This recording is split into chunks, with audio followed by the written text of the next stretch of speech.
जाने कितने साल हो गए मुझे यहाँ।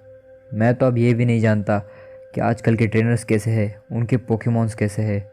क्यों ना मैं वापस चला जाऊँ। नहीं, ये बिल्कुल बुरा आइडिया है। अब वो लोग मुझे नहीं चाहते, मैं उनके किसी काम का नहीं हूँ। क्योंकि मैं बस पैलेट टाउन का एक आम बच्चा था। मैं रोज़ उठता और अपने दोस्तों के साथ खेला करता था। लेकिन एक दिन मैं हमेशा की तरह उठा और मुझे मॉम ने कहा कि प्रोफेसर ओक तुमसे मिलना चाहते हैं। तो मैं दौड़कर उनके लैब में गया। जब मैं वहाँ पहुँचा तो वहाँ पे ब्लू मेरा इंतज़ार कर रहा था। प्रोफेसर ओक ने हम दोनों से कहा कि वो चाहते हैं कि हम उनका एक नया इन्वेंशन जो कि था पोकेडेक्स उसे कंप्लीट करें। हमने ओक की बात मान ली। ओक ने हमें हमारे पहले पोकेमॉन दिए। मैंने चुना चारमेंडर और ब्लू ने चुना स्कोडल को। जैसे ही मैं पीछे मुड़ा, ब्लू ने मुझे चैलेंज किया। मैं क्या कहता, हम वही लड़ पड़े। वो हारा और हम दोनों अपने अपने रास्तों पर निकल गए।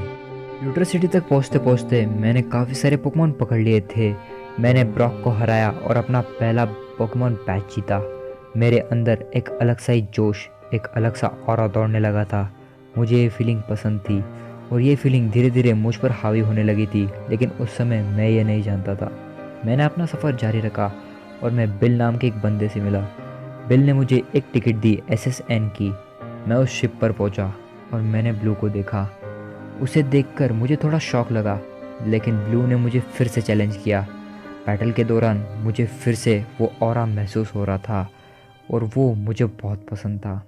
इतना कि ब्लू कब हार गया मुझे पता ही नहीं चला। लेकिन इस बार बात कुछ अलग थी। मैंने ब्लू के चेहरे की तरफ देखा। वो अपने हारे हुए रेटिकेट को देख रहा था। रेटिकेट की आंखें वैसी नहीं थी जैसे हर फेंटेड पोकेमॉन की होती है। वो बंद हो चुकी थी। मुझे बिल्कुल भी अंदाज़ा नहीं था कि मैंने क्या किया है।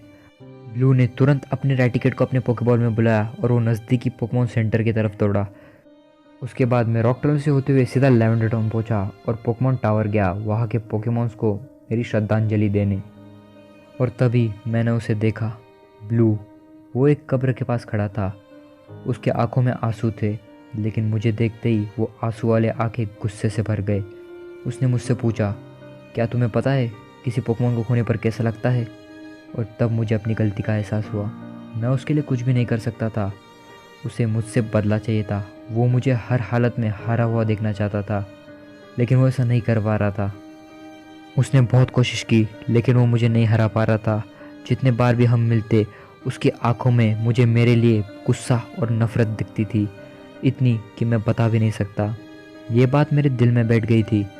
मैंने अपनी जर्नी जारी रखी पोकेडेक्स कंप्लीट करने के लिए। सफारी जोन में मैंने बहुत सारे पोकेमॉन पकड़ लिए थे। मैं बैटल्स पे बैटल जीते जा रहा था। अपने रास्ते में आने वाले हर एक जिम लीडर को मैं मसलते जा रहा था और वो ऑरा, वो जोश मेरे अंदर बढ़ता जा रहा था। वही ऑरा जिसकी वजह से मेरे दोस्त का पोकेमॉन मर चुका था। लेकिन मैं क्या कर सकता था? कुछ नहीं। मैं बस आगे बढ़ता गया, उस ऑरा को नज़रअंदाज करते हुए। मेरे सफ़र के दौरान कई बार मेरा सामना टीम रॉकेट से हुआ, लेकिन वो लोग भी मुझे नहीं रोक सके। उनका बॉस भी मुझसे डर के मेरे रास्ते में नहीं आता था, जब तक कि मैंने उसे विरेडियन जिम में हरा ना दिया। मुझे उसे हराने के लिए बिल्कुल भी मेहनत नहीं करनी पड़ी। मैंने उसे इतनी बुरी तरह हराया कि उसने टीम रॉकेट को ही बंद कर दिया, ताकि उसका सामना फिर कभी मुझसे ना हो। इस वजह से वो जोश, वो ऑरा और भी बढ़ता जा रहा था और मुझे वो पसंद आ रहा था। और अब समय था इस ऑरा, इस जोश को ख़त्म करने का, लीग का, पोकेडेक्स कंप्लीट करने का। मेरे अंदर एक आग सी लगी थी। मेरे रास्ते में आने वाले हर एक ट्रेनर को मैंने हराया और मैं इंडिगो प्लेटू पहुंचा। और फिर मैं टकराया एलिट फोर से। जैसा कि मैंने सोचा था, वो लोग स्ट्रांग थे, मुझे वो चैलेंजिंग लग रहे थे, लेकिन आखिरकार वो लोग भी मेरे सामने नहीं टिक पाए। उस समय वो ऑरा अपने चरम सीमा पर पहुंच गया था। मैं चैंपियन के लिए तैयार था। मैं तैयार था उस बंदे के लिए जो पूरे रीजन में सबसे ज़्यादा ताकतवर है। मैं उस दरवाजे से गुजरा और मुझे अचानक से झटका सा लगा। मैंने वही आंखें देखी जिसमें मेरे लिए नफ़रत और गुस्सा भरा था। मैंने उस बंदे को देखा जो मुझसे बदला लेना चाहता था। मैंने ब्लू को देखा। उसने मुझसे एक शब्द नहीं कहा और अपना पोकेबॉल फेंका। इस बार वो अपनी पूरी जान लगा रहा था। मेरे अंदर का ऑरा भी मुझे हारने से रोक रहा था।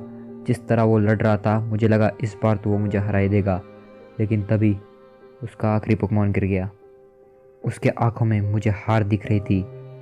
उसने मेरी तरफ देखा और फिर नीचे। मैंने उसे हल्की आवाज़ में बोलते हुए सुना, मुझे माफ़ कर देना रेटिकेट। तभी प्रोफेसर ओक वहाँ आए और उन्होंने मुझे बधाई दी, लेकिन ब्लू से उन्होंने कुछ नहीं कहा। ब्लू मुझे एक कातिल की तरह देख रहा था और वो वहाँ से चला गया। मैंने हॉल ऑफ फेम में रजिस्टर किया और तब जाके मेरे अंदर का ऑरा ख़त्म हुआ। मैं अपना पोकेडेक्स कंप्लीट करने में लग गया, लेकिन मैं वो कंप्लीट नहीं कर पा रहा था। मैंने कांटो का हर एक कोना देखा, लेकिन मुझे वो नहीं मिल रहा था। म्यू, मुझे वो चाहिए था। मैं इतनी आसान काम में नहीं हारना चाहता था। मैं ढूंढता गया, लेकिन मेरे हाथ कुछ नहीं लगा। लोग मुझे चैलेंज करते थे, लेकिन मेरे पास इन सब बातों के लिए समय नहीं था। मैं उन्हें बहुत बुरी तरह हरा देता था ताकि उन्हें पता चले मेरे रास्ते में आने का अंजाम क्या होता है। धीरे धीरे लोगों ने मुझे नज़रअंदाज करना शुरू कर दिया था, लेकिन मुझे उससे कोई फ़र्क नहीं पड़ता था। मुझे म्यू को हर हालत में ढूंढना था। ऐसे ही एक दिन मैं पैलेट टाउन गया। मैं प्रोफेसर ओक के लैब में गया, लेकिन प्रोफेसर ओक वहाँ नहीं थे। मैं घर गया, लेकिन मेरी मॉम मुझे अभी और नहीं चाहती थी, क्योंकि उन्हें पता चला कि मैंने उन सारे ट्रेनर के साथ क्या किया है। और तभी मुझे भी पता चला कि अनजाने में ही मैंने और भी कई सारे पोकेमॉन को मार दिया है। मुझे इस बात पर विश्वास नहीं हो रहा था। मैं जितनी तेज़ हो सके उतनी तेज़ वहाँ से भागा। पुलिस मुझे पकड़ना चाहती थी, लेकिन मैं उनके हाथ नहीं लगा। पुलिस नहीं चाहती थी कि और पोकेमॉन्स और ट्रेनर्स को नुकसान हो। मैंने रीजन छोड़ दिया और मुड़ के कभी नहीं देखा। खुशकिस्मती से मुझे माउंट सिल्वर मिल गया। मैंने अपना पोकेडेक्स निकाला और उसे ज़मीन पर पटक कर फोड़ दिया। छोड़ो म्यू को, छोड़ो पोकेडेक्स को, मैंने अपने आप से कहा। अब मुझे पता है मुझे क्या करना है। मैं माउंटेन के टॉप पर गया और कूदने ही वाला था, लेकिन तभी मुझे उन पोकेमॉन का ख्याल आया जो मेरे बेल्ट से बंधे हैं। मैं उनके साथ ऐसा नहीं कर सकता। इन सब में उसकी कोई गलती नहीं है, ये सारी ओक की गलती है। ना वो मुझे पोकेडेक्स देते, ना ये सब ऐसे ख़त्म होता। ब्लू का रेटिकेट आज जिंदा होता और उन सारे ट्रेनर्स के पोकेमॉन भी जिंदा होते। मैं वापस नहीं जा सकता। मैं यही इंतज़ार करूँगा ओक का। शायद वो मुझे ढूंढते हुए आए और तब मैं उनको उनकी गलती का एहसास दिलाऊंगा, या शायद कोई ट्रेनर जो मुझे हरा सके, क्योंकि लगता है मेरे अंदर का ऑरा अभी भी जिंदा है। कांटो के लोगों ने मुझे भुलाने की कोशिश की, लेकिन वो ऐसा नहीं कर पाए। अब मैं एक हिस्ट्री हूँ। मैंने कांटो पर अपनी छाप छोड़ी है और अब सब मेरा नाम जानते हैं।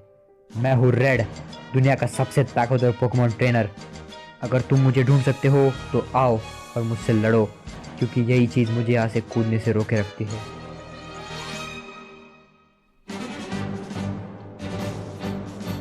मैं हूँ सिकंदर,